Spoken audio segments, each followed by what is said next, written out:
Can we do this whole podcast in Swedish? We really should. Can you subtitle the podcast? I'll just put it all in the description, and they'll just have to read it. That's the perfect. Transcripts. There you go. So Swedish is just like. I didn't hear them say that at all. No, the most Swedish I've been exposed to over the course of my lifetime is from the Muppets, so I assume that's accurate Swedish. I think so. Yeah. An IKEA? IKEA is Swedish, right? I mean, some of those chairs are just named like Daniel, and it's like, is that necessarily specifically Swedish? You know, Kallax. Okay, that's not what I call square shelves. That must be Swedish. It's got to be. Yeah. Yeah. Okay. This one's going to be a Swedish one. So let's start it. I don't know how to start the podcast yet, so it'll either be really just aimless nonsense, but at least it didn't take too long, or something along the lines of, welcome to Late to the Movies. My name's Ben Holt, and this podcast where my friends and I get to fill in our movie blind spots. Each week, we'll pick a movie that either I or a guest hadn't seen before and really should have let the right one in by now. As you may have guessed, the title of this film is Let the Right One In. Sometimes when it's like a declarative statement as the title, it's impossible not to use that as that bit of the intro, you know? Mm-hmm. And our guests, your guests, everyone's guests, left, right, across your podcast style. We got Ray. Hi. And we got Greg. Hey. Hey.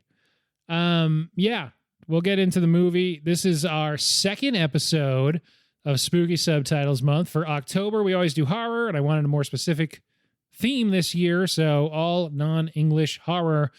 As we've already said, we're going up to Scandinavia. We're going to Sweden, the land of outdoor museums and a really old ship that was preserved because it sank in cold salt water or something. And everyone looks pale, so you're not sure who the vampire is. And that is all the things I know about Stockholm, Sweden. But this takes place in a place, it's like Villa Brugge or whatever. I don't know. They say the name of the town a couple times. It doesn't matter. It's Sweden. It's the late cold. 2000s. Dark, snowy. I like this movie a lot. But before we get into it, have you guys watched anything good recently? New season of Great British Bake Off is out. Start watching the Bake Off. Some Bake Off. Who, what are the people who are like hosting and judging now? The host, it's Noel Fielding, has been there for a while. Right, yeah. The new person is Allison something. Okay. I don't know. She's well known. Okay, not here. sure. That happens, Yeah. for sure. And then Prue Leaf and Paul Hollywood. Okay. Yeah, and they're British. It's a nice, fun little British show. I enjoy it. I'm really glad that Noel Fielding is still on. He's been on He's for a so while. funny. He's just so weird. So weird. It's great. Yeah. I like Noel Fielding. Mm-hmm. I don't watch Bake Off, though. I don't have a lot to contribute to the I Bake think Off. that's basically all conversation. we've Okay, seen. cool. I saw Elementals. It was Elemental or Elementals? I don't know, whatever the Pixar It's one Elemental. is. Is it Oh my Elemental? God. There's no S? I don't think so. Such a dad move. Oh, God. I'm so old. So old. Well, it wasn't good. He called it Inside Out the other day, so. Yeah, that movie with the feelings. Everyone's a different color. I mean, it's like abstract thingies and they're doing things. It was a movie. It wasn't very good. Yeah. You did talk about that last time we did a podcast also. Did I? Oh. I think so. When was the 'Cause last time we did a podcast? Was it out? Maybe Ray talked about it. Ray saw it in theater. Oh, yeah. I saw it in theaters. So. Okay. Yeah, I've only seen it since it came on to Disney Plus. Okay, I got you. I was like, I just remember talking about it because I think you did the same thing in Ananas. Yeah. Probably. And we were talking about how like we don't know why Pixar movies don't appeal to us now that we're in Yes. our 30s. Mm-hmm. Yeah, this one didn't appeal to me in my 30s. And it's a Pixar problem. It's not an aging problem. Yes, definitely. Yes. Oh, okay. This isn't stuff we watch, but we're doing a free ad before we get in. Oh shit! Halloween. Have you seen? Are you gonna keep rhyming? No, it's Halloween on Hulu. Okay. They have their own like little Halloween section. It's really nice. Yeah. They have them separated by scary, very scary, very, very scary. And we saw a lot of the movies you advertised to us in there. What was that one that was under very, very scary and now I don't want to watch it? Skinamarink? Yeah. Did you suggest that one to us? Skinamarink on Hulu now? It's in their Yeah. scariest section. There. Everybody go watch Skinamarink because some of you will feel that it should be in a not even a horror section. Really? They had it labeled very, very scary. And I thought it was really effective, but it splits opinions anywhere it shows. they also have it separated out by creature if you want to like. Oh, that's fun. Isn't It's that very cool? fun, yeah. It's very fun. They had like a werewolf and vampire and zombie, and then they had like Nice. a paranormal section. Yeah, so we're probably going to dig into that a bit this month. Yeah, 'cause- I was very Yeah. impressed with it. Yeah. I haven't really watched anything, so this is probably a more interesting conversation for horror in general. What is your creature of choice when you want something spooky? Paranormal for sure. That's not really Okay. a creature, but like hauntings and possessions. Ghosts. Yeah, Yeah, ghosts or spirits. Yeah, ghosts and demons usually fall into that same kind of category. So yeah, that kind of stuff. That's probably what I go with too. But honestly, after this, I forgot vampires are so fucking cool.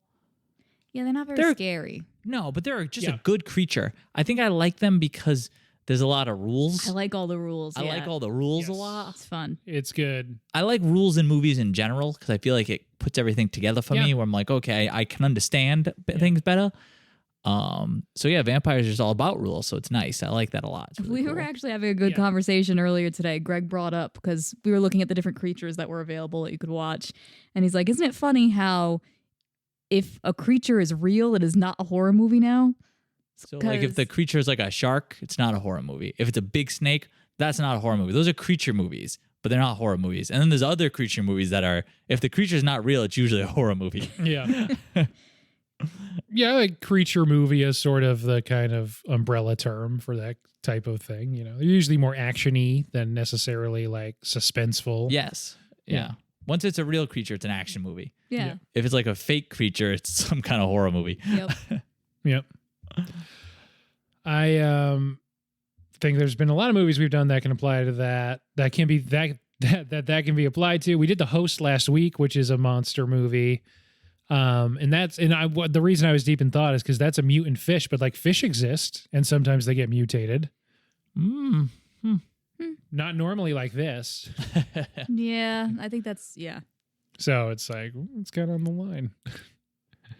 I would say vampires are a big one for me for sure. Love them vampires. Is that your favorite? What's your favorite? I also like ghosts and spooks and ghouls and spirits and stuff, but that feels like if I want to be a little more specific, I'd go vampires, I think. Yeah, I feel like as far as creatures go, vampires I think are the coolest, but most of the movies I've seen are like ghosts and spirits and stuff. But I think that's just things that are Yeah. picked more. Shout out for Nosferatu, which Anthony, who will be on later this month, really wanted to do.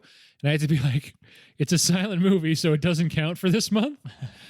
And the only versions you can have, all of the intertitles are completely in English. So, like, I realize it's a German movie, but it's silent. No one speaks German in it. So, That's really funny. yeah. And it doesn't have subtitles. So, This we one can't do it. really qualified. When we booted it up, it had 2 sets of subtitles. Yes. Yours was like that too, yeah. Had the No. English on top of the English. I think last time I watched something on Amazon, I turned off the subtitles because it was also, because I watched The Host on Amazon also. Oh, yeah. Favorite movie in that was going to be my follow up. Your favorite one for your favorite type of creature, I would go with the oft maligned, but I seemingly reclaimed at least by like the people on the internet.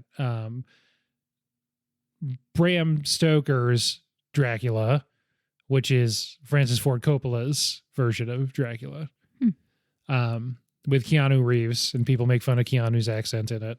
Oh, But Gary Oldman is. We're going to talk about Gary Oldman a couple times tonight. Gary Oldman's Dracula in that one. Anthony Hopkins, Tony Hop, he's in that. oh. Winona Ryder. It's a really, really good Wow. fucking movie. Yeah, that's a good cast. I've heard you The talk about movie's it a lot. I have incredible. not seen it. I haven't either. It is, aside from like one thing, almost entirely done with in-camera special effects, using like old stage tricks and stuff, and it Ooh, looks incredible. What's your favorite movie in your chosen creatures thing? Ghosts and ghouls. What do you got? Oh, I don't know. I was just thinking though, I really like werewolves, but I don't know if I know of any good werewolf movies. I was gonna say I like werewolves Yeah. too, but I can't even think of a werewolf movie I've Yeah. seen. Well, I mean, you go with the classic, Wolfman. That's the universal classic Yeah. black and white Wolfman is well loved. American Werewolf in London is pretty good. I haven't seen a lot of horror movies because I'm such a wimp. Well, The Shining's my favorite. The Shining is, that's a really good like ghost one. Ghosts or personal demons or a mix of both. Mm-hmm. Yeah. One that we liked a lot was Sinister, I think was what it was, Oh, yeah, right? yeah. Kyle was just talking to me about Sinister, I think. It's a pretty good one actually, Yeah. especially for like a newer one because I feel like Look out It's for a PG-13 newer horror movie. Yeah, it's yeah. good. You gotta watch out when you're surprised. taking videos of your kids, though. Bagool's gonna pop up at them. Yes. Gotta look out for Bagools. Bagool, you gotta watch out for Bagools. Yeah, man. Bagool's like a demon thing. It's okay. Ghost. Or I whatever.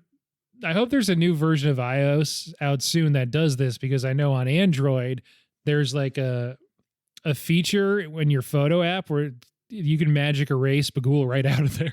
Oh, that's really nice. Yeah, if he pops up in the background of your family videos, you can just like magic eraser him right out of the Oh, background. he'll be upset about that. Yeah, no, it's like, so if you have an Android, you're free from Bagool and his influence. They should really make a commercial about that. Yeah, I'm surprised they don't Did wait? Am I the only person who saw the Bagool specific Oh, no. Android commercial? Uh-oh. Oh god, Bagool's in commercials now. Anyway, I've never seen Sinister. Really?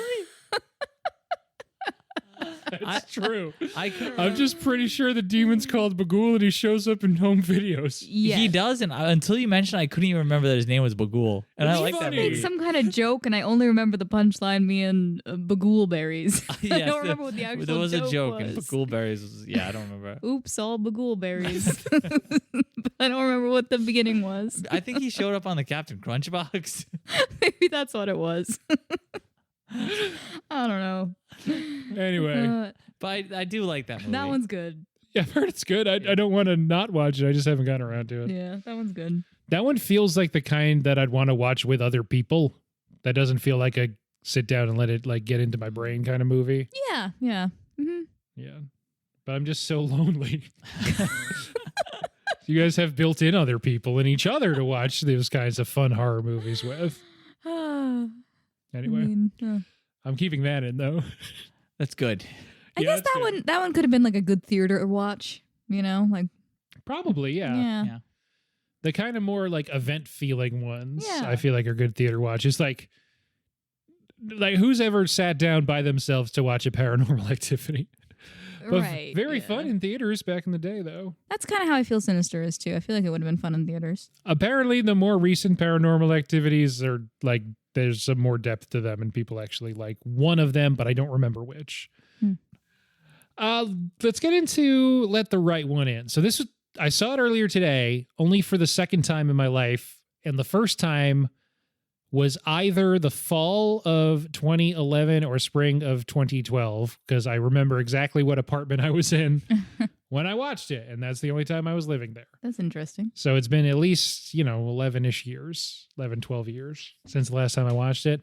It had a big impact on me. That's probably overstating it. I found it really effective back then. Like it definitely stuck in my memory. I remembered a lot of sequences very specifically because I thought it kind of blew me away back then, and it did today too. I don't know how you guys felt.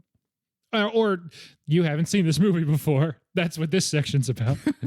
And then also, did you like it? Because I guess we're doing that now. Yeah, so I haven't seen this movie in over 32 years. Jerk, yeah. Yeah. And I liked it a lot. I thought it was really good. Yeah, we'll get into it, but I feel like there was a lot that worked really good in this movie, and I thought it was really interesting and kind of unique. Was not very scary, but that's okay. Yeah, by design. For Yeah. you. It was an interesting one. I don't know. When the movie was over, I was like, okay, that was fine. But then I kept thinking about it. So we watched this, was it last night? And I feel like I was thinking about it last night and I was thinking about it today. I was like, I guess it stuck with me and it's better than I thought because I'm still thinking about it. So Okay. I feel like I liked it a lot while we were watching it. I feel like I was really sucked into it. And even when it ended, I was like, I feel like there's a lot I can think about on this movie. yeah, that's what I was impressed with. It was like afterwards, I kept thinking back on things that had happened and I was like, I think there's a lot of depth here that I missed while I was experiencing it. You know? Yeah. It's pretty low budget, but I think they create some really awesome images with very subtle use of a couple CGI things, and then also that cat scene. Okay, the cat scene was the only one that was kind of bad. Yeah, it's like, okay, we don't need that. Probably lifts right out that whole lady's story, but yeah. But it does end with one of the best images in the movie. But we'll get to all that. You want to give us a 1 minute plot summary? I forgot this is a thing. I'll try. I don't know if I'm gonna get all the order right on this. Not a ton happens. Yeah. Okay, so our movie starts out with Oscar, our Swedish Oscar over here. He's kind of ostracized. He's being bullied at school. He's planning on killing them, I think. A creepy girl and a man move in next door. He starts like seeing her out on the jungle gym at night when he goes out. It seems like night comes pretty early in Sweden. He kind of makes a friendship with her. It kind of becomes romantic, but they're like 12-year-olds, so it's not like super romantic. You end up noticing right away she's weird. The man's like murdering people and getting their blood. You find out pretty quickly she must be a vampire. She's killing people to drink their blood because she's starving to death, because the man ends up failing to kill some people and has to burn his face off so that they don't connect him to the girl. She ends up visiting him in the hospital and drinking his blood and then murdering him. But he seems like he wants that. The boy ends up finding out, Oscar finds out that she's a vampire and is upset about it, but then kind of gets over it once he realizes she doesn't really have a choice but to kill these people. Someone comes in, one of the husbands of someone she's killed, to kill her. Oscar saves her, but gets this guy murdered. And she realizes she has to leave, so she leaves. Oscar is almost drowned in a pool by his bullies because he had confronted them. And she shows up and murders them all. And they leave together on like a train. And that's the end of the movie. Young love. I had a very similar love story to this when I was 12. Oh, yeah. Didn't we all? Yeah. You just fell in love with an older woman? No vampire. Oh, okay. Yeah. As you were talking right before the plot summary, saying like, there's a lot to think about with this. It's kind of hard to judge exactly where to step in, but I'll say for me, watching this for a second time and knowing where it was going and sort of focusing on not necessarily structure, but I guess just how it looked. I think this movie looks incredible. It looks so good. And there's a really simple thing it does with the central pairing and the rest of the movie is that there's so many scenes that are shot from far away, like in wide shots. And it looks awesome. There's a lot of symmetry and it looks cool. And it's a lot of outside and snowy, looking through windows, looking through grates, or looking through railings on that bridge that they go by a bunch of times. But then so many of the conversations between the two main characters are in like extreme close-ups. Very close. And it's like a simple thing. It's something you maybe just, but I don't know. It works. It works? It works. It's just like so intimate when it's just them. And it's very remote and cold when it's not. Yes. I like that it's all snow too. I like all those close-ups of her. Is it Ellie? Eli? Ely. Yeah. Ely. She is kind of unpleasant looking a lot of times. Yeah, well, she's like several hundred years old. Yeah, it seems like looks pretty good skin-wise, that considered. I feel like she changes though.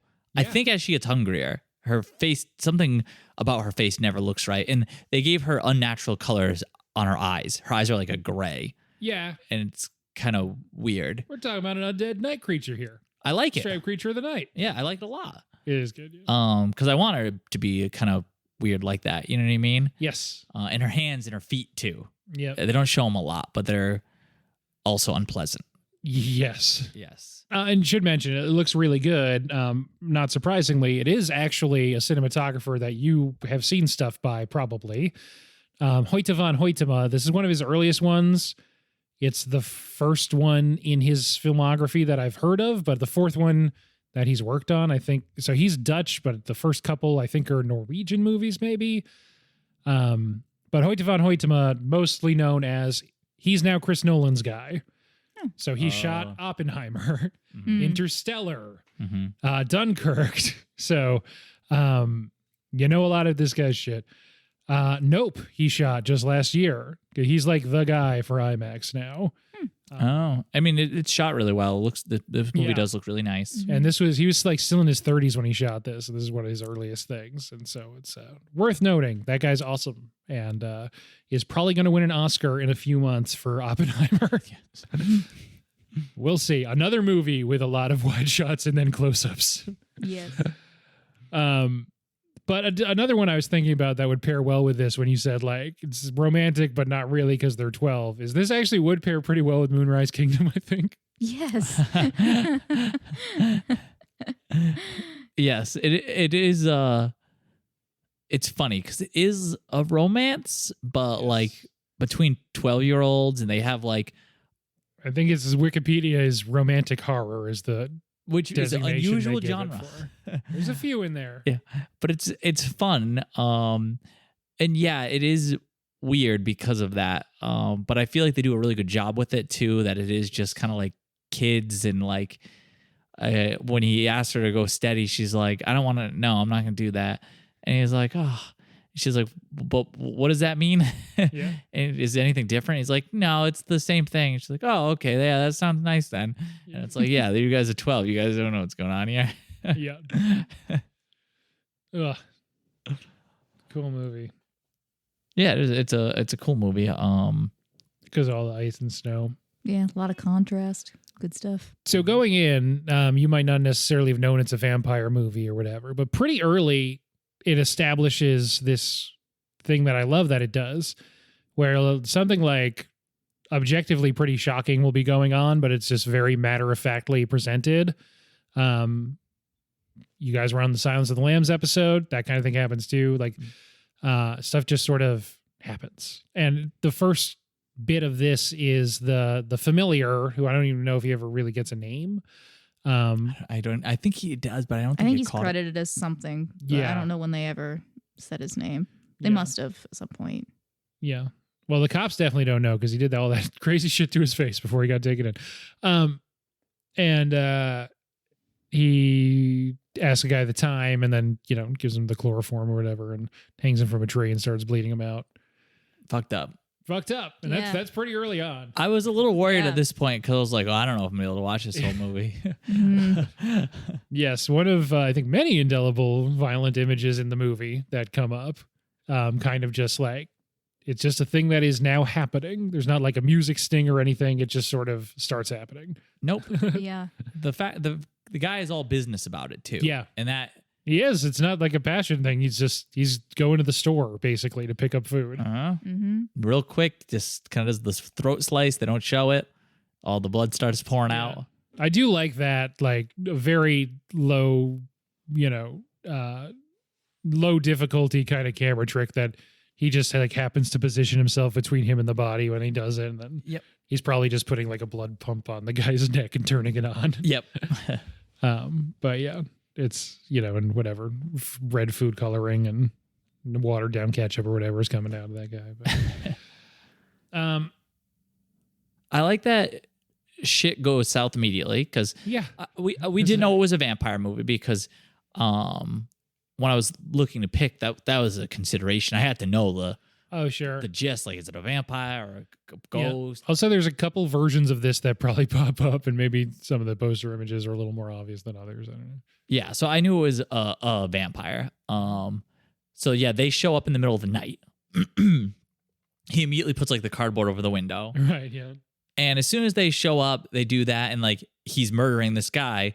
I'm like, oh, they must have had to move because he got busted somewhere else. You know what I mean? Yep. And this is the first thing they show him, and he immediately gets caught again. I'm like, oh damn, they're moving again tomorrow, I guess. Yeah. Well, she's really mad at him when he gets back. Yeah. Not only did you fuck this up, but also now I have to go kill people. Yes. And her first victim is the Joke, whatever that guy's name is. Yeah. And this scene also looks awesome because it's from far away looking at the bridge. Yes, when she's out of the bridge, when and she's he's like, he's kind of cautious about it too, like coming in. You know what I mean? Yeah. The sound she makes when she like attacks is really cool. Yeah. Yeah. I don't know what it is exactly, but it's just like so unnatural. I think it helps a lot that she's a 12-year-old girl. You know what I mean? Because it is a sound a 12-year-old girl cannot make. And then like even the noise of her like digging into them and stuff is like, I don't know. It's really good sound effects. They're gross. But. Yeah. For noises 12-year-old girls don't make. And then also thinking about, especially makeup in a few scenes later, I was thinking a lot about The Exorcist during this too. Mm-hmm. Yeah. I think, everything they do with her is really, really nice. And then also when that one random lady was strapped down with like the leather, wrists, whatever, restraints, I guess, on the hospital bed. Also was thinking about The Exorcist. Mm-hmm. The Exorcist Believer out in theaters this weekend. Critics say fucking terrible. No. Worst movie ever made, say some critics. Half star out of 12 or, Yep. Anyway. But yeah, I like their little introduction. You know, Oscar's kind of in a bad mood because he's just sucks. And I think, what did she say? She says, I don't want to, just so you know, we're not going to be friends or something. Yeah. And he says, who said I want to be friends with you? Yeah. Yeah. Because like you said, he's out there practicing or really fantasizing about standing up for himself. Yes. Which isn't just, hey, stop bullying me. It's, hey, I'm going to stab you. I'm going to immediately stab you. I was a little nervous too the whole time because they keep, like, the knife's in his pocket like the whole time. I was like, oh my God, what is this kid about to go on a stabbing spree? You know what I mean? He almost stabs that guy, but he doesn't. He does. Yeah, he almost stabs that guy. I don't think he's going to be a very good familiar. He's not going to be able to overpower anyone. I know he can lift like 20 pounds. There's the scene where he's bench pressing like nothing. Yeah. Oh God. But if he's trying to kill like adult humans, she's gonna need to be doing that for herself for a while. Yeah, maybe not the best choice there. I don't know. I think it's an interesting question that's running throughout the movie. How much is this her recruiting someone? Yes. Okay, yeah. So we were wondering That's what I thought about like, a lot after. Yes. Yeah. I think that's sort of the central question of this movie because it is kind of romantic and it does sort of hit a lot of the same nostalgia and feeling sensations of Moonrise Kingdom. Another period piece, we should mention, it's the 80s, I believe, in this. The 80s, but I'm like, sure. And it is in a suburb of Stockholm, not in Stockholm, but the place they're in is a suburb. So yeah, what did you think? How much of this is her recruiting him? Because before they meet, she's already mad and is like, you getting the sense that like this guy's out, he's past his prime. Mm-hmm. So I am sad and I want it to not be that at all, but I very much think that he has just been recruited. Like, I think it is. I think so too. I didn't during the movie, but when I thought about it after, I was like, oh no, he was just, he was played here. At the end, as soon as he's on the train with her, I was like, oh no, this whole thing was her like recruiting this kid, wasn't it? Yeah, for sure. And I really, it's tough because that's how I feel. But at the same time, I'm like, oh, I really don't want it to be that. You know what I mean? As you know, I'm a romantic, but the best I can do is say it's maybe both. Yeah. It's definitely not 0% recruitment. Now, what's the odds that other guy was 12 when she got him? Because that's the other thing I keep thinking. I keep thinking that too. I think pretty good. Maybe not 12, but like it's been a while. Because he I don't know, he made that comment about how he didn't want her hanging out with him anymore. And like, I think he knew what was going on. And that's made me think like, oh, maybe he was 12 when he only says it like tonight. And it's the night where he's going out with the acid so that he's like, this might be it for me kind of thing. Mm-hmm. And I think I think he didn't want it just this night because he's like, I think you had mentioned like, yeah, he's jealous about it. And he knows that he might die or, things are going to be over for him tonight. So he wants like one night where he doesn't have to like worry about that kind of thing. Yeah, for sure. Because I think he does know that she's maybe doing the same thing that happened to him. Yeah, I also think like the way that she acts with him is like totally different than the way that she acts with Oscar. But I think it's like, I don't know, because you see him like her like yelling at him. Well, she's his boss pretty much. Right. Yeah. And she's like pushing him out of the way and stuff. And I feel like, is this going to be Oscar down the road? Like, yes. Yeah. Like he just got like recruited into this, I Yeah. don't know. I think she just kind of groomed him. Yes. I mean, yeah. So that's the other piece of it, is that probably that guy was around that age, because who else is she able to make friends with? Because she looks like a 12-year-old. Yeah. Yeah.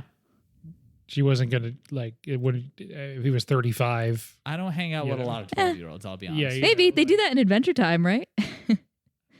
Marceline's like a 12-year-old vampire, and the 35-year-old Ice King comes and takes care of her. That's a cartoon, though. I know, but Yeah, it's not another real life. story. It's not real life like real this. life Like this, vampires. yeah. I mean, I would never be hanging out with a 12-year-old enough for me to be like, this person's real cool. I want them to be my boss. No, definitely not. But maybe it was like a father figure kind of thing. But once you know they're like centuries old, would that change the dynamic for you? If I've hit a point in my relationship with a 12-year-old where I realize they're a vampire, it's because they've randomly jumped on me at night and are killing me. Yeah. Not because That'll I've be our befriended them so much. interaction, yeah.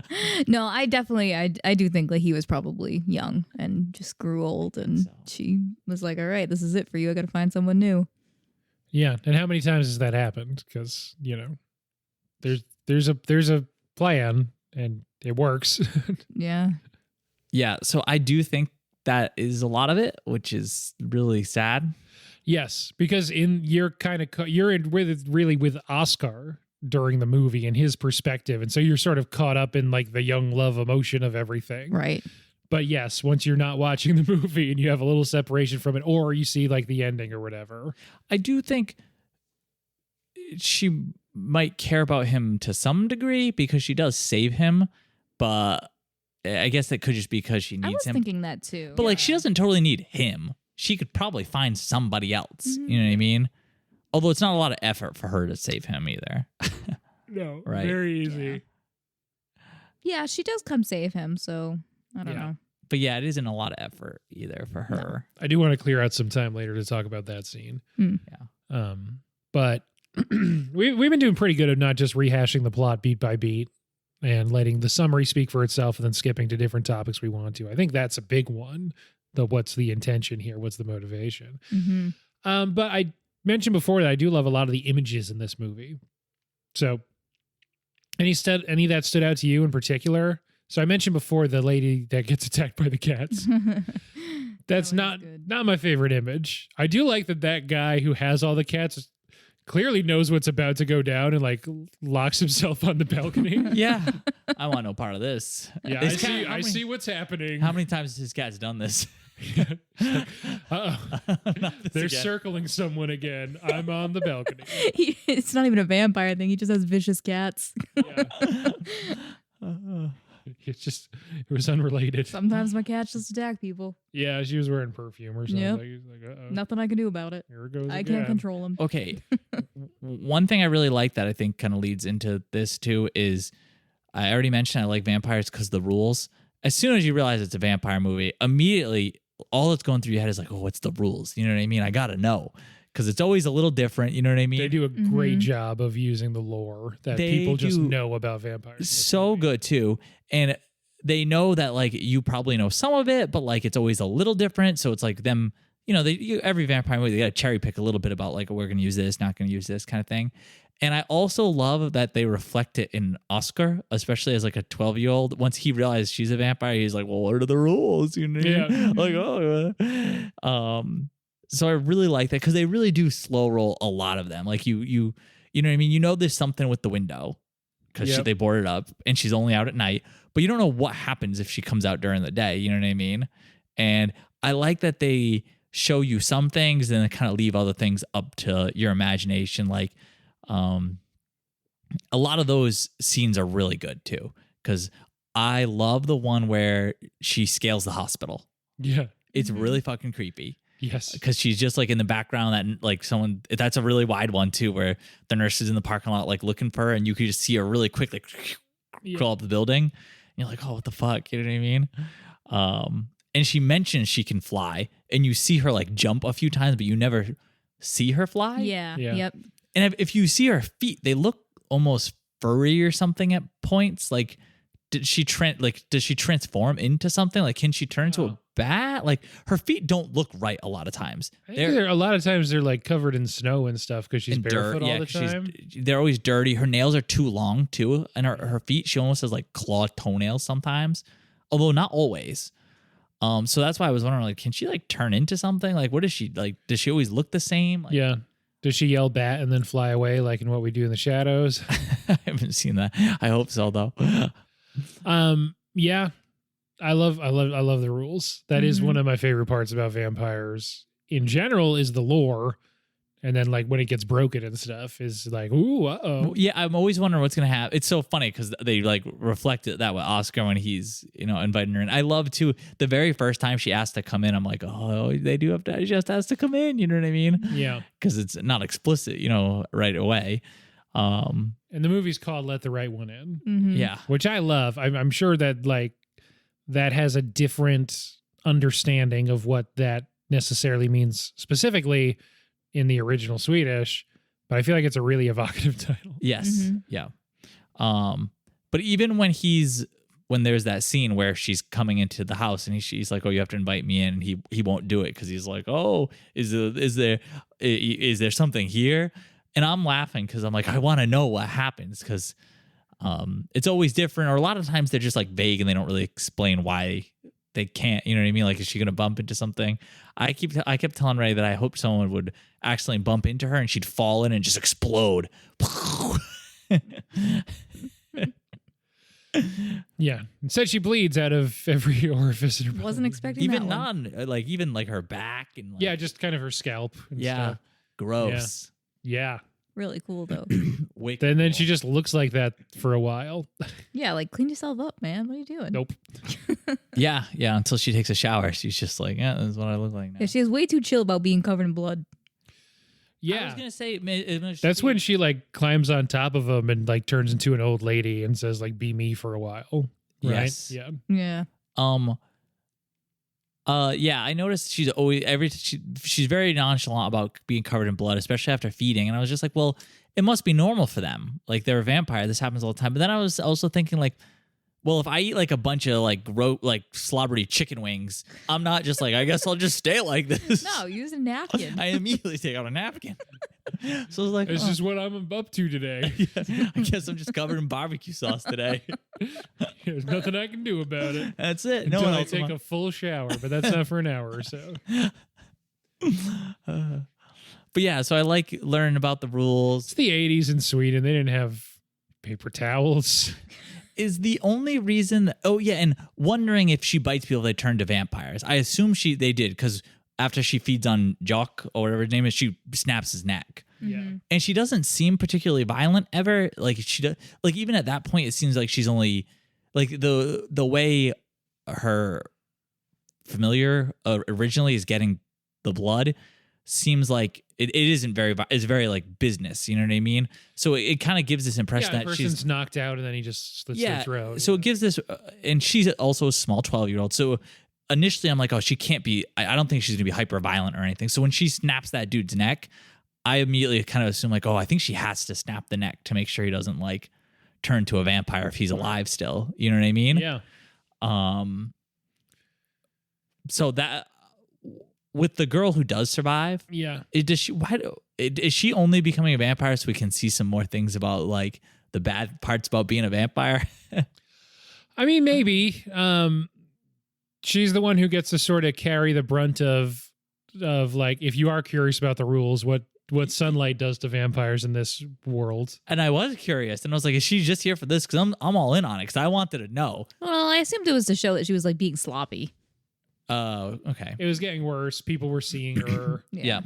You know, she wasn't clean about it at all. Yeah. That makes sense. As unfortunate as it was that dog ran into that guy right back at the beginning, speaking of like being sloppy and stuff, it was a very well lit area. Yes.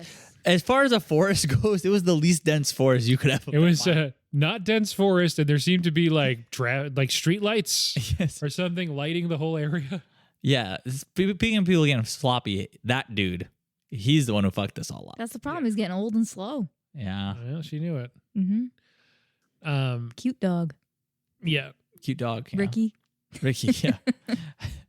So he's out of the picture. You remember like- Ricky's name, but you don't remember her.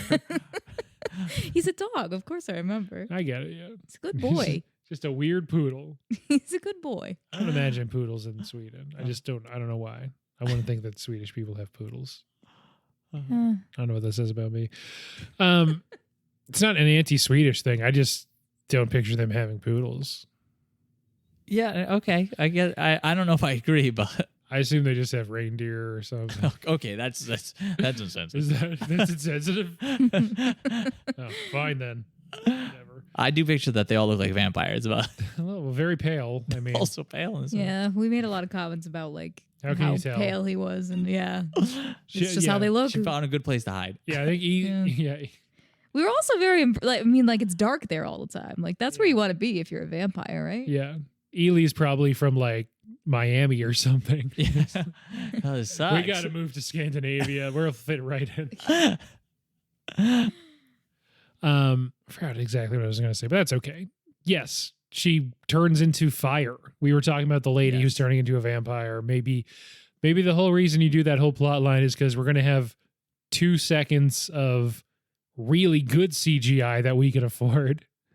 Her The conflagration that goes up to the ceiling and spreads awesome. out. Mhm. Really good. So such a good scene because I was wondering too, like, oh, is it gonna burn? You know what I mean? The fact that she just lights up, and that's good too because it sets it up later. Because in the end, the other guy almost opens the window on Ely. Yeah. So it's nice to know, like, you wouldn't have had the same stakes if you were like, oh, what's gonna happen if he opens the window on her? Stakes. Right? Here it is. Although I guess they don't talk about killing vampires, right? No, but sunlight does it. Yeah. Sunlight definitely does it. Sunlight works, yep. Coming into a home uninvited also seems like it will kill them. Just slower. But yeah, That lady lit up. awesome scene. Great scene. I feel like that and her climbing up the hospital, I think, are the two things that are most memorable and like stick out to me. It happens before this, but speaking of climbing up the hospital, if we go back to after that guy acids his face and is in the hospital, his face is fucked up. Yes, He goes straight Harvey Dent. he does. I was thinking the same thing. He's flipping coins. His came up tails. He jumps out the fucking window. Yes, Which was a little weird because you definitely saw him pour the acid like in the middle of his face, and then it was only one side of his face. well, you didn't really see the other side that much, but and I don't. It looked normal-ish, but it did look like bubbly. It looked Whereas a little this bubbly, side and the was other just side was kinda just gone. gone. But like Yeah. he definitely poured it like in the center of his forehead. That's who cares. I care. You wanted to just be like right where he poured it was just one hole that immediately just like went. No, I just want more even distribution of the Yeah. mangledness. It's interesting because we only ever see her be kind of a dick to him.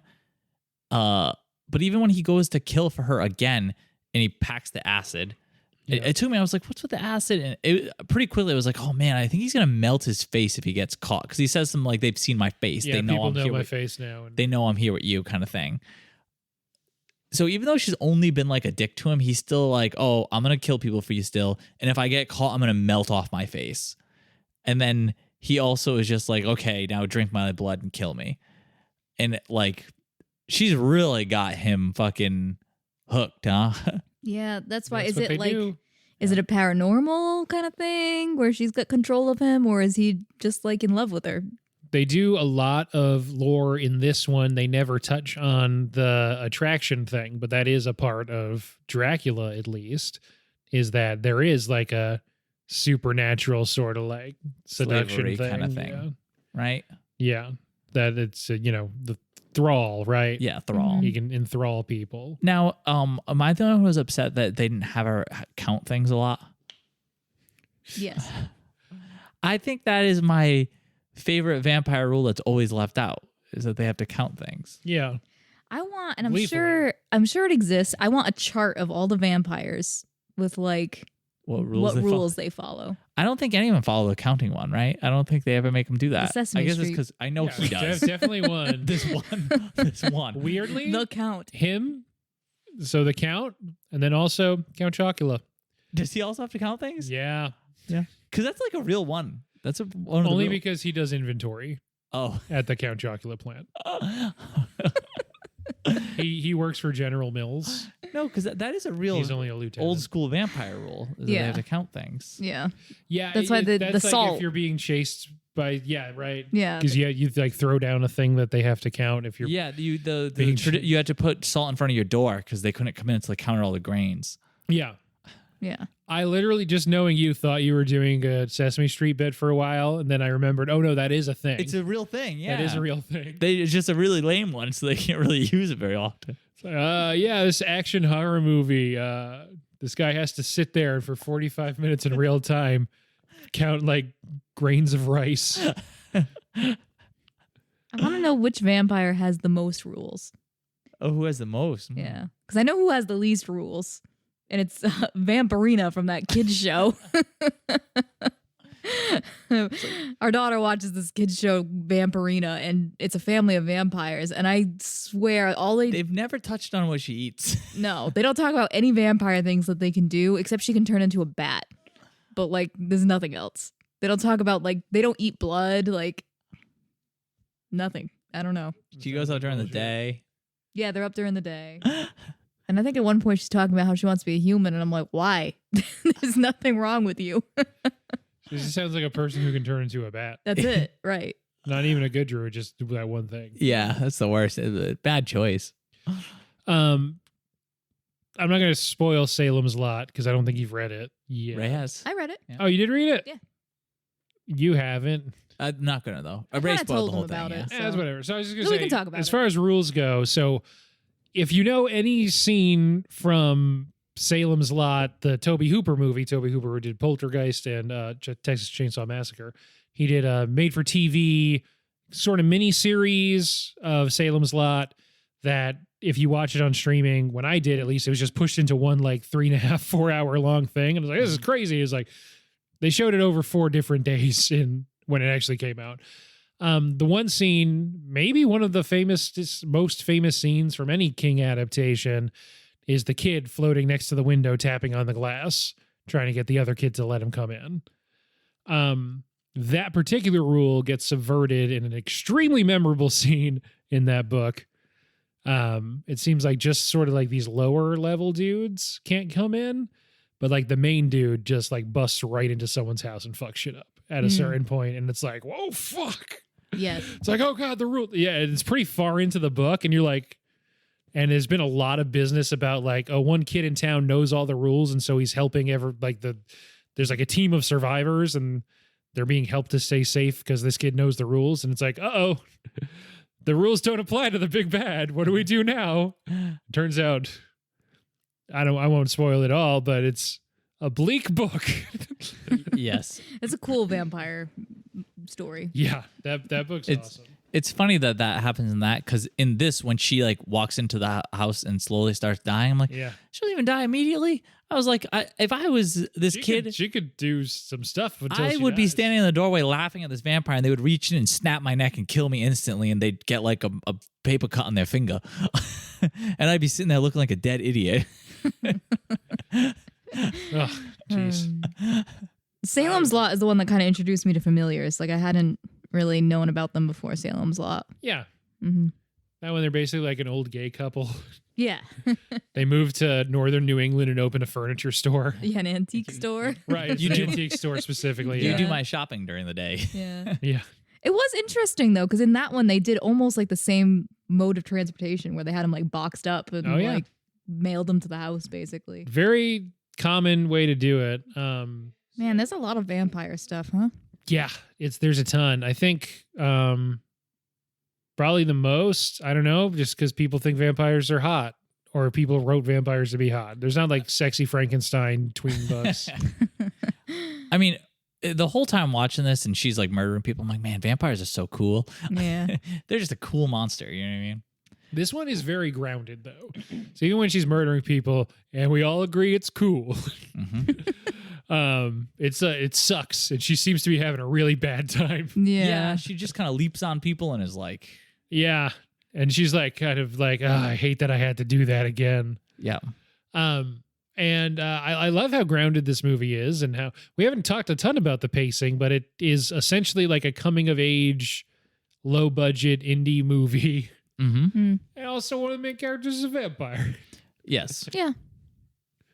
It just sort of has that vibe of it's not too hurried, not a ton of like big action things are happening, but then every now and then there's a really brutal murder. Yes. I mean, it's just as much about Oscar as it is Ely.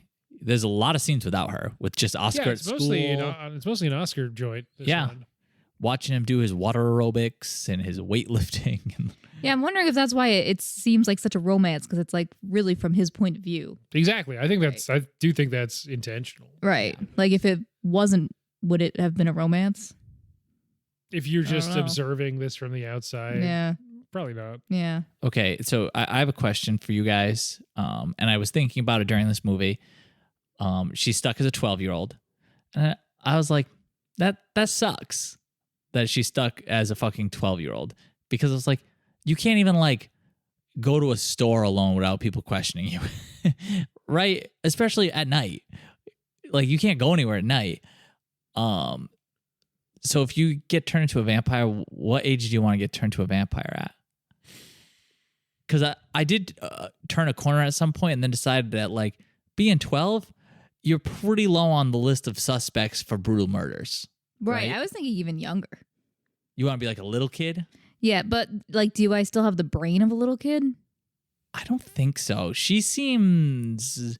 I feel like with Oscar... So I was confused about this too, because especially when she's talking about going steady and like, she kind of acts like she's on his maturity level, but then when she's like yelling at the guy, she doesn't seem like it. So I'm like, is this like kind of a bit of an act? Because I mean, she is probably thousands of years old or something. You know what I mean? Yeah. And she seems smart. I don't know. I assume she's got the mental capacities of an adult, but I don't know. Yeah. No, I think that's totally right. You don't get a lot of her interacting with anyone else, but it's definitely like her personality is different with the adult that's known her for decades or whatever. Yeah. But I still don't think I want to be a kid. Yeah. Maybe at least old enough to drive. I was gonna say, I mean, you're an undead person. You don't feel feelings and whatever. You'd probably go 40s, 50s. For me, I think. Yeah. And then you're like distinguished. You can go lead a company or something. No one will question it. You could run for president. Yeah, but you are in prime suspect range for murders, probably. That's just going to happen as a white man, so I don't really have a choice, Well, not if you were 8. Even then. You'd be very low. Kids these days. I wouldn't be like the first call, but like... Was she trans? Was that a thing? Oh, I don't know. She's not a girl. Yeah. That's for sure. I just assumed she meant to her. She's a vampire. Yeah, but then they showed that scene where she was undressing and she had like a scar. In my mind, I'm just like, it's just some vampire shit. I just thought it was vampire shit. Not my business. Yeah. Yeah, I don't know. I see what you're saying. Yeah. I have no idea. Because it would definitely be more beneficial to, I mean, at age 12, I guess it doesn't matter. But now you're saying like, oh, if you're a white man, you're going to be a suspect. It's like, well, if you're a female, you could definitely like prey on people easier. Not that probably factored into that, but I feel like if your plan is to like enthrall like that, being able to being a kid like 12 and enthralling 12-year-olds might help, because now she's got Oscar for like probably 60 years or so, right? Yeah. Or until he fucks up like that last guy. yeah. But Oscar's pretty useless for a while too. He's not going to be murdering anybody. No. They're going to just have like training montages. I mean, she's only got to wait like 6 years before Oscar can start killing people for her. 6 years is probably nothing for her. Yeah. Yeah. All right. It doesn't seem like she needs to like feed that often. I'm gonna be honest. They don't give you much of a timeline of how long this is taking, but I assume she was eating like every couple of days, which is pretty often. Yeah, that you have to murder somebody. It's only the first time that it seems like she's having hunger pains and stuff. The other times are because Oscar plays that thing all wrong, where he tries to do like the blood handshake. Yes. And then she's just in blood frenzy mode, and that's when she attacks that's the true. lady. Yeah. And then the guy in the apartment's more self-defense. That's true. Yeah. I have no idea why I thought But she once only a like month, goes but out and hunts I don't know. one time. You're right. It's just that one time. And then she also gets the stuff from the guy before he dies in the hospital.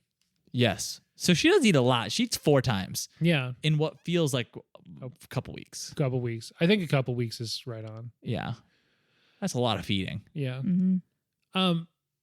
I think it is just more, she's obviously more interesting than Oscar, who's just normal 12-year-old boy.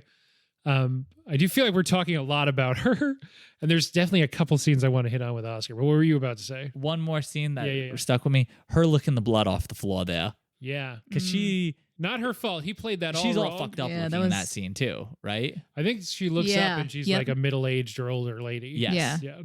Yeah, she's all fucked. Yeah, she looks not right. And I love that she does that and like crawls away a bit. And he's there just kind of like, oh no, I did something. I'd be like, Oscar, you really should be really evaluating this situation a little bit differently here, man. I know you're 12. Yeah. But this was strange. But he does like connect the dots there, actually. Yeah. That's I think the next scene with them. Is Yeah. him accusing her of being a vampire. Yeah. Mhm. Which That scene's awesome. for any one who is an adult that is quite a leap. I would have been like, I understand she just licked blood off the floor, but I don't think I'd been like, this person's a vampire. I mean, she's tried to tell him before, kind of like, I can fly, not a girl. Yes, you have to invite me in. Yeah. I do like that she's always cold too. Like, Always cold. yeah. Mhm. Yeah. She says, I forgot what cold feels like the first time they talk. Yes. Mhm. But yeah, What- Oscar's a dumb guy. What were you saying about Oscar though? So there's a couple scenes. So there's bullies and keep bullying him. And then that scene in the pond. The scene on the pond is a wicked good scene. Yes. It's just incredible. I love when he hits him. It's from pretty far away, the camera, Mhm. and he just whacks him with that like orange pole. Yes. And it, doesn't takes a look while like for it to like Yeah. affect him, but It doesn't even look like that, but he hits him that hard. But then when you get to see him, he's like bleeding out of his ear. And I'm like, oh shit. yeah, that kid's deaf in one ear now. Yeah, that's awesome. And Oscar's so happy. He's pumped. Yeah. I was really pumped for Oscar there too, because those kids were dicks. Yeah. That scene's great. Looks awesome. That I like the gym teacher. Yes, I like that. Very enthusiastic. It's all overshadowed by the fact that they find a body at the same time. The little kids. Yes. Right. Yeah, they do. Yes. And then the pool scene. So this movie it came out, it did pretty well. It gave a couple guys a bigger platform to go on from here. So Hoyte van Hoytema. So this is 2008. In 2010, he's the cinematographer on The Fighter, which obviously gets tons of Oscar nominations. Before David O. Russell burned all his bridges, I guess. And the director goes on a couple years. So this is sort of his breakthrough, his mainstream-ish breakthrough, gets nominated for a bunch of things. Tomas Alfredson, I want to say. Then a few years after this, he makes Tinker Tailor Soldier Spy, which if you've never seen, Yeah. I haven't great. seen, but That stars Gary Oldman. Told Yep. you we're going to talk about Gary Oldman again. And it's awesome. While we're on the director, his next movie after that is a little thing called The Snowman, starring Michael Fassbender as famous Swedish detective Harry Hole. Apparently, it's not as funny, the name in Swedish, but it is to English-speaking people. Got a bunch of other famous people in that movie. Famously, extremely unfinished, the movie was. It came out anyway and essentially ended this dude's career. Anyway, the movie's very unfinished, has been the subject of a lot of like terrible movie podcasts where like, we're going to talk about a terrible movie. So yeah, that guy, the director made this movie, made Tinker Tailor Soldier Spy, made that. That was it. is the guy the killer ends up being Tom Hanks? The snowman? I don't believe it. Doing the snow jobs.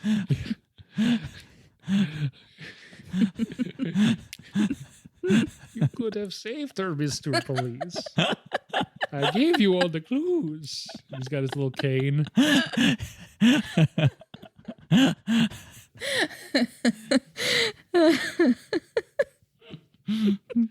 That's a great reference. Mm-hmm. Greg and I both looked at each other when he said the snowman. Yeah, we were just like, When do we get to say it? come on, man, I'm ready. Ready. When's my turn?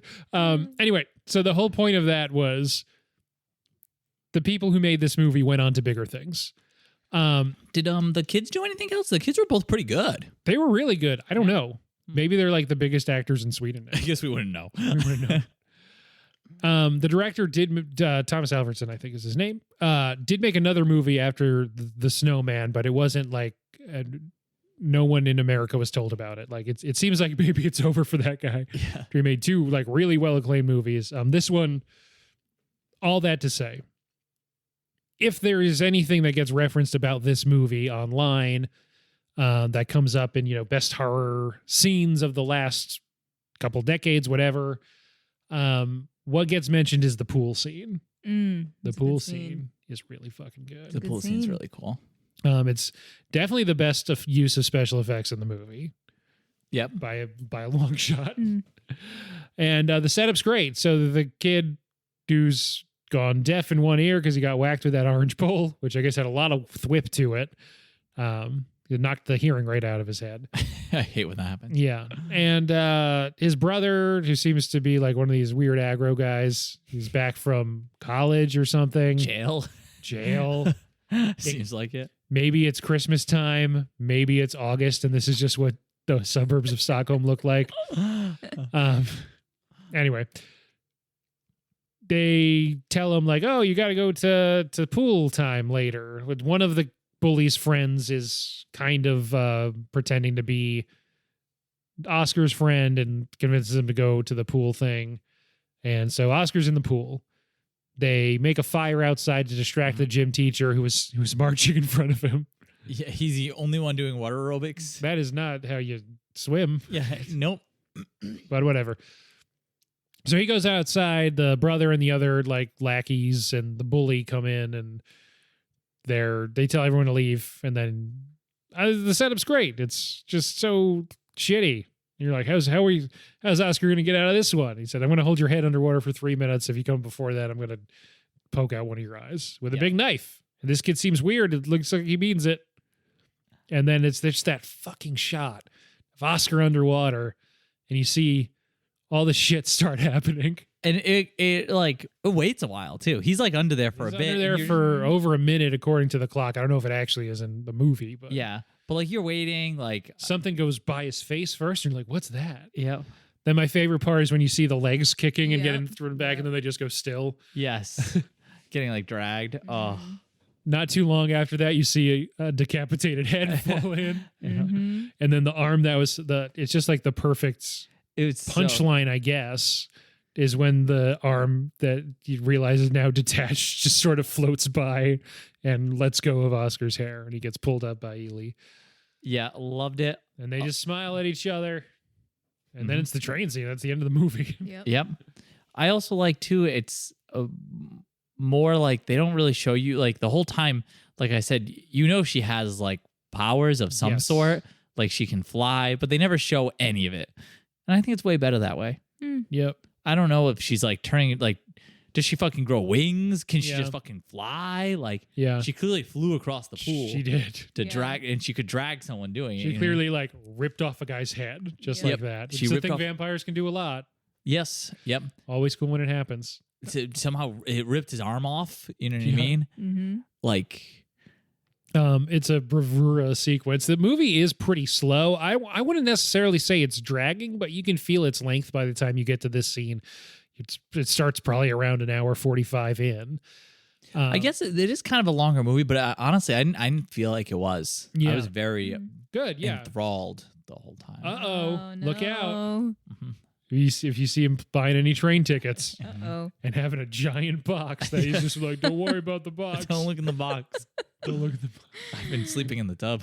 Yeah. Did she kill the kid that was sitting in the bleachers? We couldn't tell. I don't think so. No, because he's still like whimpering and crying. Okay, that's awesome. Because he sat down and was crying. And then, so it ends with, well, first off, when we got there, what did you guys think about this scene? Because it all of a sudden is this like extremely dynamic, I think just like virtuosically shot sequence. I think it's one of the best sequences in any horror movie of recent times. Like pretty bar none.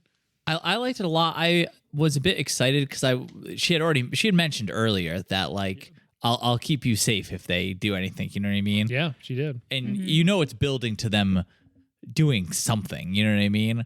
So the whole time I was like, oh, when's she gonna show up? Yeah. So I assumed it was gonna be something big. Mhm. And I was not disappointed. Yeah, So, it was good. you know Yeah. what I mean? It's just so well thought out to keep it all in one shot like that. Uh-huh. Ugh. Like I said, the fact that you don't get to see her do any of it is honestly, I think, what I like the most. Because the whole time, because I think with the way the CGI looks when she's jumping onto people from trees, I don't think you'd want to see Yeah. her flying across the pool, holding a guy, going like, "Whoa!" yes. It looks cool from underwater, probably not from above. And But it the looks same thing, so too, is like I cool. wasn't sure what she even could do. Yeah. You know what I mean? I was like, this guy's not going to be able to like stab her. Is he? You know what I mean? Because the only thing you've seen her do is like legit jump onto somebody and bite them. And like she saw her snap someone's neck after they were dead, basically. Yeah, Um, and that kid is underwater for that whole time, seemingly. Like unless the CGI for that's really good too, but he's underwater while this is happening. I just mean like for the actor, yeah. it's not 3 minutes, but he is in the water for a while. Mm-hmm. Yeah, for a bit. And then the shot of the whole swim center at the end with the dead bodies. That's a and really It's wide awesome. shot, and it's awesome. yeah, and it's very much like patting themselves on the back situation because they hold on it for a while. They do hold on to it for a And there's while. just All the kids mutilated- sitting in the bleachers and crying. Yes, all the mutilated bodies. Yeah, it looks awesome. Oh, it's so good. That gym teacher's going to come back in and be like, "All right, I called the fire department. What happened here?" It's funny. I was thinking about that gym teacher too. I was like, man, he's having a bad day. Goes outside to deal with a fire, comes back in, everyone's dead. Yeah. And it's not like dead. It's like ripped to shreds. Yeah, not just dead. Like call the FBI dead. Yeah. Like we need more help than just the local precinct on this one. you. And he brought the kids skating and found a dead body. Like, Yeah. this poor guy. Yeah. Oh, man, What a literally, weird 10 days maybe for this guy. Last week, I had to call this mom and tell her her kid lost his hearing on a field trip. Now I have to say your other kid lost his head and his arm. And the same kid that lost his hearing, he's also dead, but not as clear how. Good news. You don't have to worry about his hearing anymore. Oh man. That sequence is so good. And yeah, that's the whole movie. I think we did a good job hitting on main things without actually devolving into just and then this happened. What was the deal with his dad? I feel like, or his parents in general. I feel think like they were divorced. Yeah, I know. I feel like But his they- dad did have that scene where like the friend comes over and then is his dad an alcoholic maybe? Like I think so, yeah. he There- busts out the there's- alcohol and he won't interact with him anymore. And he's like, you just have to sit here and watch me and my friend drink now. Yeah. And you're like, "Oh, Yeah, sucks." I couldn't make sense of that. It's his dad. The first time you see them hanging out, this is like it seems like he sees his dad on weekends, maybe because Yeah. he's always the school stuff's always with his mom, Mm-hmm. and they're like they're playing a game or whatever, and they're just having a good time. It seems like he's content to be around his dad. His dad's being engaging with him and stuff, and then that friend comes over. He won't play the game with him anymore, and he just wants to drink. So yes, it seems I like that there's all this family stuff that's happening that isn't honestly, explicitly called out. The only thing I got out of those scenes is that it's like almost like a targeted thing, like what real groomers do. Like Oh. you pick people who are like Broken homes or ostracized. whatever. Yep, you got a broken home. They don't have parents that are like super involved. He's ostracized at school. He's like the perfect target, really, if you're gonna like. Yeah.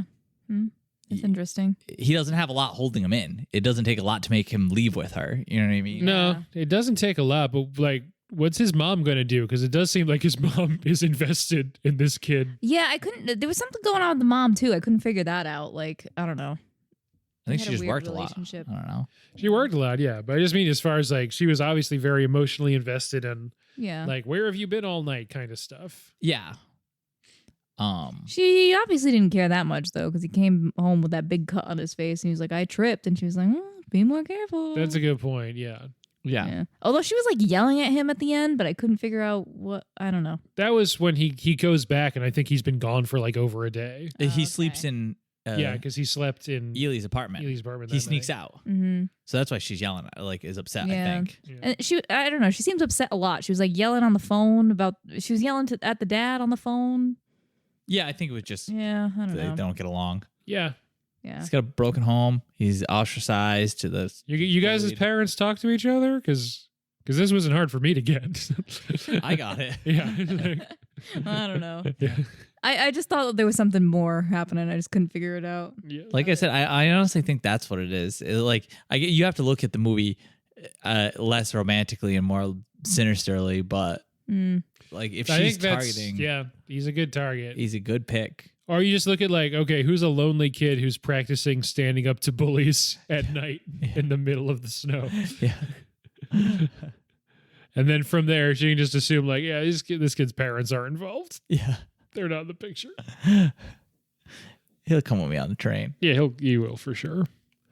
I think I was just kind of thrown off because it seemed like the dad was a good dad. Until that scene. Until Until that one that scene. Yeah. That Where was the point. Yeah. Yes. I'm wondering, is that because it's Oscar's point of view, you think? What do you Because he thinks that his dad's great until there's alcohol, but I don't know. I think his dad is like seemingly just genuinely a pretty solid dude with until he has like any opportunity to drink alcohol and ignore his son. Yeah. Yeah, I guess. It just seemed very abrupt. Yeah. It seems like a guy who's like by the end of Sunday when he's driving Oscar back to his mom is like, oh, gotta get this kid out of my life for another 5 days. Yeah. I'd be drinking too. Yeah. Oscar's a nightmare. Oscar's a fucking nightmare. He's showing up with new cuts, new enemies every day. Yeah. His vampire bitches. This kid's getting too powerful. Can't control him. He's gonna be lifting 30 pounds soon. Any day now. Oh, man. It was when they throw his pants in the toilet, that was fucked up. That's fucked up. Yeah. Not only that, but it's specifically cruel for Sweden. Yeah. You gotta Yeah. walk home in gym shorts. Yeah. In his boots, his snow boots. I do want to know what month this is. That's a good question. Oh. I think Ben's right. I think it's August. I was gonna say it was fun having it like set in the snow, but like this was just a Swedish movie. This wasn't, like this wasn't Yeah, you're saying this kind of thing happens all the time. Why'd they have to make a movie about it? Well, no, I'm like this. I'm looking at it like, ooh, this was a choice, and it's like, no, this is This is what they had to work with. This is Yeah. Sweden. So is this a Christmas movie, you think? I want to watch it every year on Christmas. So, anything else we want to say about this movie? Probably, it was a cool movie. Yeah. I agree for sure. No, know what I like? I like the scene where the cat guy catches her murdering Jock. That's Mm. yeah. So 'Cause we it's another mentioned the far shot away. of the bridge, and then she jumps on him. Yes. But when he collapses into the snow, you see from the balcony. from the balcony the angle with the bridge kind of blocking his view, but not entirely, not enough. Yeah, where he gets to kind of see it. But Yeah, and he just sort of like sits on that, and he used to be part of this drinking group, but now he's very into cats. He's very into cat. They haven't seen him in like 6 months, they say, and he goes and grabs those friends. And by the time they get back, the familiar's already moved the body. And so you think it's going to be one of those things where they're like, this cat guy's crazy. But no, there's a huge puddle of blood under the snow. Yeah, that's what I thought it was going to be too. It was like, oh, he's crazy. And they were like, oh, no, there's a ton of blood under here. Yeah. But he doesn't report it then. They don't find the body. And that's what comes out of the ice later Yes. that the kids find. Yes, I liked that a lot. I like that they came back to a couple times and he was like, no, I'm not going to talk about this. I'm going to get locked up. I'm going to say like I saw a little girl like jump on this guy at night from my balcony and murder him. And I was like, that's a good point. And I think that's what got me started thinking on like, oh, 12's not a bad age to be as a vampire. Cause like if it was an adult, he'd probably just go to the police, and be like, I watched this dude mug and murder this guy. Instead, he's going to be like, yeah, it was like a little tiny girl and she like jumped on him and killed him, I think, and then snapped his neck. Yeah. What I kept thinking was going to happen was they kept talking about how there was some kid that attacked him, and I thought that they were going to think it was Oscar. I was a little worried about that too. Yeah, Oh, yeah. but Yeah. that didn't end up happening. That makes sense too. Yeah. If you were Oscar, at what point would you have figured out Ely was a vampire? And would it have been because you're like, she's been dropping a lot of hints. She can't eat food. Oh yeah, Oh, I yeah. forgot For about instance, that. I forgot. I like that a lot, actually, because I was wondering, I was like, Like, yeah, can she eat animal blood instead or something? Like, is there no other options? And as soon as she eats anything else, she just vomits. Yeah. That's nice though. Like she doesn't want to be like weird about the candy. She's like, I'll try one. Yeah. And it's like doesn't work. And then she's like, sorry. Yeah.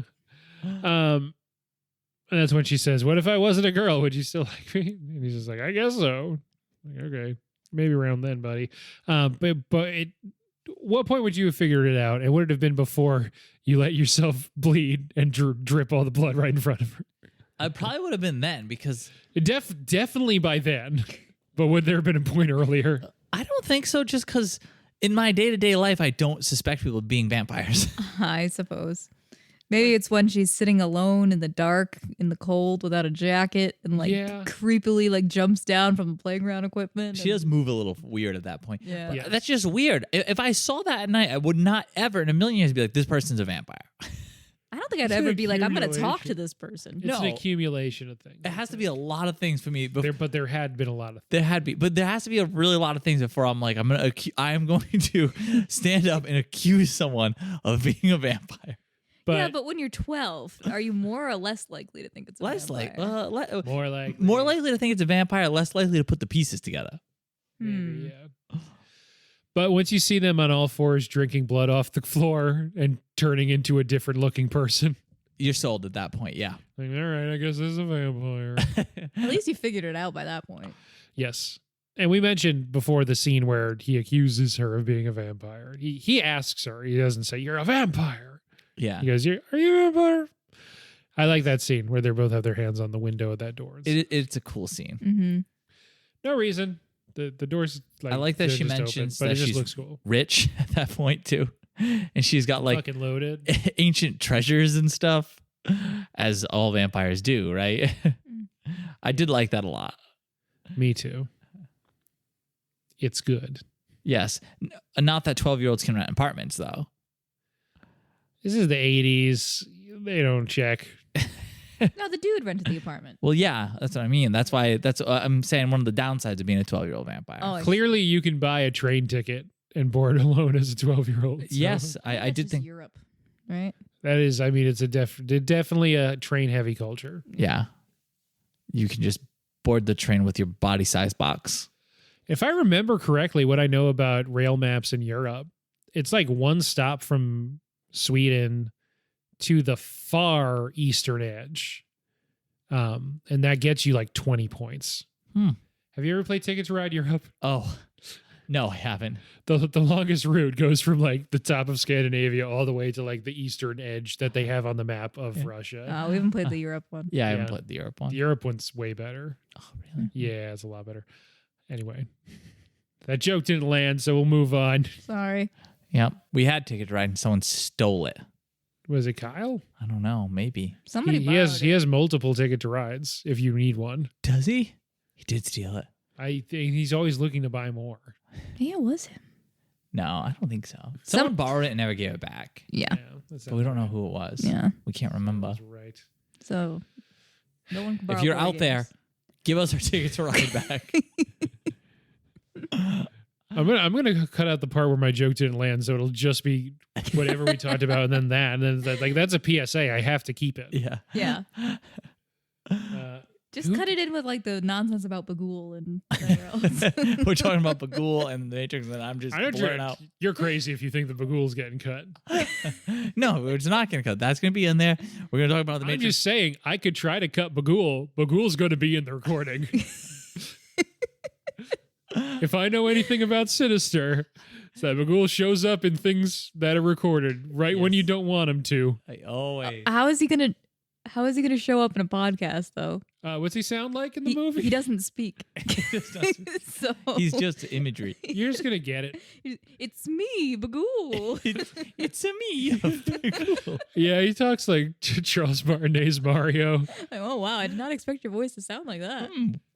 Weird.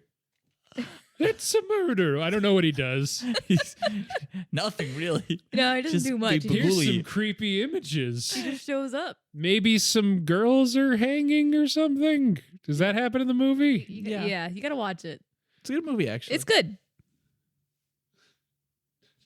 It's got a good concept. And now you can laugh about it. I thought at the end of the N64 one, because it's an old game and it just stops on the screen of like Mario and Peach is like, "Thank you, Mario." And then like it freeze frames and Charles Martinet goes, "I thank you for playing my game." Yes. And is that what Bagul says at the end of the movie? Thank you for watching That's my it. movie. That's the end of the movie. It all stays. As you can tell, we like this movie a lot. You said your favorite horror is The Shining, Yeah. and not just because of the snow, but I do feel like a lot of this movie reminds me of that too, just in the stillness Sure. of a lot of it. Yeah. Not in the same, it's not really the same genre of horror No. or intensity. It's not about the same things, but I just mean the vibes and the stillness. It's got snow, so it's the same. Yes, that too. And the snow. Pacing, and just feels like a thing you can hang out in. And there's not like a shrill violins going like, "Wah," and then you look and there's like a guy going boogity woogity, you know. Yeah. There's Bagul. It's There he is. Bagul again. No, but this was a very interesting type of horror. Well, like I said, it was not very scary, but, and I was actually looking this time, I was like, you know what, this is like, it's October, like this will be my scary movie I watch. You know what I mean? Like I'll get the shit scared out of me. And it wasn't scary, which was kind of a pleasant surprise. I thought that was the point. What? We could have done something scarier if you wanted. I thought you wanted an unscary one. No, well, I don't generally watch scary movies because I'm Yeah. a wimp, but Yeah. it's 'tis the season kind of thing. Mm. Yeah, this isn't a scary movie. No, it wasn't scary. But I did just really like what it did have for horror. I don't know. I agree. It was very interesting. Yeah, I love this movie. Yeah. I keep thinking about which it has like total opposite vibes, but kind of the same story of Warm Bodies. Have you seen that one? I haven't seen it, but I'm aware. Yeah. Makes me think of that. I don't Yeah, know, makes 'cause it's a weird like creature Oh yeah, that one's like Romantic. romance, teenage right? romance. Yeah, romantic Yeah. horror. Yeah. It might be under that genre, romantic horror. Yeah, it might be. A lot of vampire stuff in general is under That's romantic true. horror. That's true. Mm. Certainly Bram Stoker's Dracula by Francis Ford Coppola. Very romantic movie. Also, horror. Yeah, Do you want to get to ratings? yeah. I think I'm ready. All right, let's go to ratings. On a scale of 0.5 to 5, on any scale of your choosing, going up by halves, any scale besides stars, what would you give 2008's Tomas Alfredson directed Heute von Heute Machad, Let the Right One In? I'm going to give it. This was an interesting one for me because yesterday I was going to say it was 3 or 3.5. And then I thought about it. And today I think I'm going to give it 4.5. Severed heads in the pool out of 5. So 4 heads and an arm, maybe. Yeah, maybe. I think that makes a half. Yeah. Or maybe one of the heads is that guy. Oh, yeah. He's half. Yeah. That makes sense. Mm-hmm.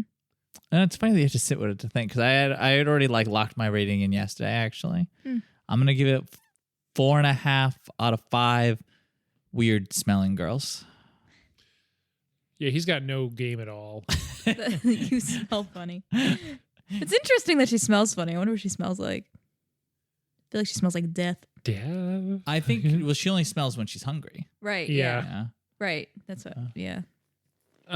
For me, this is we'll be in the hand holding club. 4.5 pints of blood out of 5. Specifically, pints of blood drained from a guy hanging upside down in the woods, and then Ricky the dog comes over and fucks up my whole I think sneeze. they refer to it as being tapped, which I did not like. Yeah, not great. Mm-hmm. Right, he's hanging on the tree too. Mm-hmm. Yep. I guess it makes sense. Tapped. Yeah. I did not Anyway. like. So yeah, we're all 4.5 out of 5. Liked this movie a lot. I'm glad. I thought it would be a good match for you guys because I do feel like it has a lot in common with the kinds of movies that y'all watch, at least for Oscar season. Yeah. I I was like the pleasantly pacing a lot. surprised with this. Yeah, because I I feel liked it. like Very vampires feel very overdone, and this one It's didn't- different. Yeah, It is different. Very Yeah. fresh. it was. So I was very surprised. Yeah. Great movie. Trying to get better at doing this, and I think we finally got into a flow of what can be the connective tissue. I've been asking a question. each month, the same question for each episode. This month, the question is, do you believe in the paranormal? And have you ever had a paranormal... Oh my God, I started dying. Oh, here it is. So this one's going to be my answer. Yeah, it's cool. Or have you... It's fucking cool. I got to keep all the Bagul stuff now. So the questions this month, in case I have to make a clean take count. it all out except for that. It's Bagul. Okay. The questions this month. Kind of a two-parter. Do you believe in the paranormal, and have you ever had any paranormal encounter or run-in? It's easy. Do you believe in the paranormal? Have you had any encounters? No, and yes. Or I guess any you've heard of from a friend or something. No, we had one. Our first apartment was haunted. Yeah. I don't think I believe in ghosts, but if I did believe in ghosts, I would say that apartment was haunted. But what apartment is this? It was in Somerset. Was our first apartment. Oh, really? Yeah. I knew that. Yeah. We were only in there like a year and a half. Yeah. It was really a little tiny shitty apartment, the top floor of this small house, and it was just creepy. First of all, it was clearly like years and years ago, like most houses in Somerset, like converted or something, and like the rooms didn't quite make sense, and like it honestly looked like someone had built the whole place themselves, like a lot of older. And you were just on the top floor? Yeah. Okay. Yeah. It was like a 2-story house. Like the Okay. landlord lived on the first floor. We lived on the second floor. But yeah, it was like an old house. And yeah, like very clearly not supposed to be purposed for the way it was. And like things were just very odd about it. Like there was a room, like a bedroom where there was a closet, but like the ceiling was cut out so that the closet door could open up.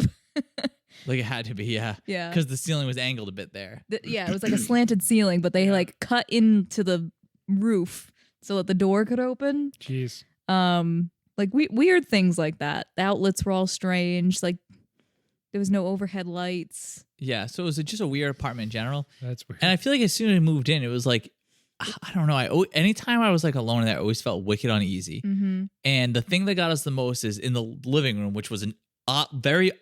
So I think one of the parts that made everything feel uneasy is the rooms were not shaped right.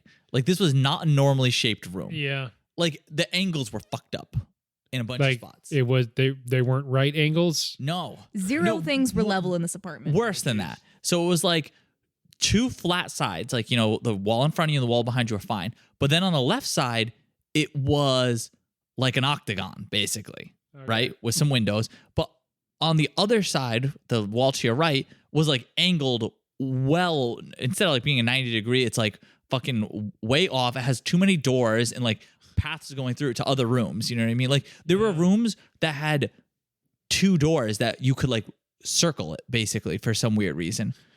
And you'd be in that living room and it just didn't feel right. And I remember there was one time where me and Ray were just sitting like on the couch and there was a closet in that room.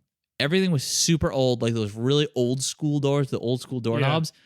And we're sitting there and all of a sudden, like you hear like a popping kind of noise and like coming from the closet and you look and the knob turned and it like undid the latch basically on it. Like and you hear the latch like click. It clicks and the knob turns a little bit and it opens out. So it just goes like, as it pops off, it goes and just opens the tiniest bit. And like a few seconds goes by and it just opens a bit more. And then it just stops. And it swings open like the whole way. Yeah. I forgot. And then it eventually. And like the inside of the closet was like unfinished, you know, like it was like wood inside. And that one was kind of deep too. And it was really deep and dark. There wasn't a light in it. And it just swings open. And it was fucking scary. And then just like every now and then it would just do that. And Not like, often. Oh, that's just the thing that happens. And Will was over one night and he slept on the couch and he had never seen it happen before. We woke him in the morning and the door was barricaded. In the middle of the night, it had popped open on him and he barricaded the door closed. Like he had pushed like furniture or something in front of it, a chair, I think. Yeah, he moved the furniture in front of it. Or the end table. And we're like, oh, we forgot to tell you that happens. I eventually did figure out what was going on with it. It was like because all the angles were fucked up everywhere, sometimes it did not close 100% and the latch didn't actually catch. It was off by like a millimeter, if that. Like, but it seemed like it did. And So it would it'd just be take forever for it hours to and hours slowly later. slide back. And when it finally slid back enough, all at once, it would like push itself back. It would push the latch in. And because it was old, that turns the knob. So it would turn its own knob a little bit when it pushed the latch in. It would pop out a little. And because all the angles were fucked up everywhere, when you opened it, it would just finish swinging out eventually. Mm-hmm.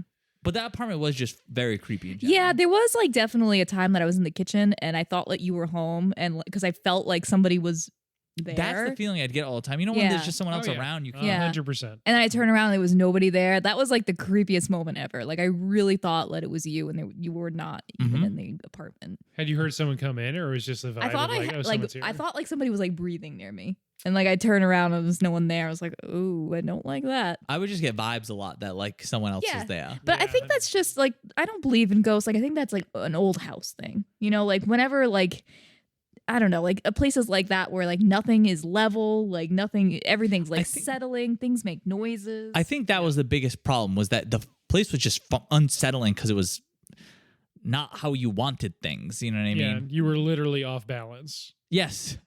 Yeah. I did also have another ghost story that like wasn't a ghost story and probably should have been where I was driving in Newport home from work, and I saw like an old woman wearing a nightgown like in the broad daylight, like in the street, and I was like, what? And I kept driving and I was terrified to look in my rearview mirror because I knew she was going to be gone, and I looked in the rearview mirror and she was still there, and my immediate thought should have been to turn around and help this lady, but instead it was, thank God that's a real person. Jeez. Man. So that should have been a ghost story. That should have been a ghost story. Not. Yeah. Let's take this Chevy to the levee. Okay. Thank you for podcasting today, Ray and Greg. Anytime. Yeah. And as always, as I've always said, thank you for inviting me to your lovely home to podcast. You may come in. Thank you. You literally did. Out. It doesn't work that way. Okay, yeah, so that about does it for us. You can find all our stuff on Linktree. That's linktr.ee/late to the movies. Just spell it out. No numbers needed. You can find our website, our Instagram, our TeePublic page. Buy a shirt with Greg's face on it. Again, I know you already have. Get it 5 more for the holidays. It's kind of green. Maybe it's a Frankenstein thing. I don't know. Wear it to a Halloween party. Sort of Halloween colors. Yeah. Why not? Anyway, that does it for us here today. I was going to say a joke in Swedish. Remembered I don't know Swedish, so, you know. Something about IKEA? Do your insensitive Swedish voice. I'm like, flinging a chicken around or something. Chopping vegetables, and the vegetables are like, don't chop me. That's a Muppets thing, right? No, that's a Sweden thing. That's sweet. I heard Stockholm's lovely. And on that note, the suburbs in the 80s with the vampires running around, no thanks. But I guess the city proper, you know, you go to that old part, go to the palace, go to that outdoor moose museum or something, and they got that old boat you can go see. And Stockholm Syndrome? I could only think of that the whole time. Yeah. Stockholm Syndrome. That's good. That means you're happy now, right? In a way, in a sense. Wait, is that what this movie is? Stockholm Syndrome. It kind of is. Maybe. It's a stretch. I'm going to play that one song by Muse called Stockholm Syndrome over the end credits. Perfect. But only a legal amount, so probably only about 4 seconds. Here it is. Take it away, Muse. That's the end of the episode. I don't know. Thanks guys. Anytime. See ya. Bye.